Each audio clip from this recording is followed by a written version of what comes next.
আসসালামু আলাইকুম। দেখেন মালিবাগ মোড়ে ছাত্ররা আপনার ট্রাফিকের দায়িত্ব পালন করতেছে। ছাত্রদের মতো আমাদের সকলের এগিয়ে আসা উচিত, ছাত্রদের পাশে দাঁড়ানো উচিত। দেখেন ছাত্ররা কিন্তু পুরো নিয়ন্ত্রণে নিয়ে আসছে। আমি আপনি সবাই যদি এগিয়ে আসি তাহলে দেখবেন যে দেশটা এগিয়ে যাবে আর কি। তাই ছাত্রদের পাশে দাঁড়ানো উচিত।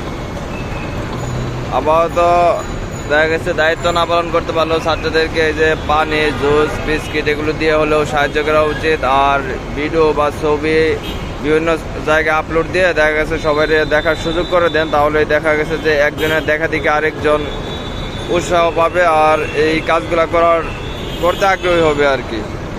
দেখেন কত ছোটো ছোটো পোলাপান, সবাই স্টুডেন্ট। দেখেন মাঝখানে মানে একদম যানজট নাই বললেই চলে। ছাত্ররাই কিন্তু নিয়ন্ত্রণ করতেছে পুরো জায়গাগুলো। দেখেন ঢাকা ভার্সিটি স্টুডেন্ট, সব ভার্সিটি স্টুডেন্ট আছে এখানে। আপনারা যে যার মতো চলে আসেন, কেউ ঘরে বসে থাকেন না, সবাই এগিয়ে আসলে দেখা গেছে যে দেশটা এগিয়ে যাবে।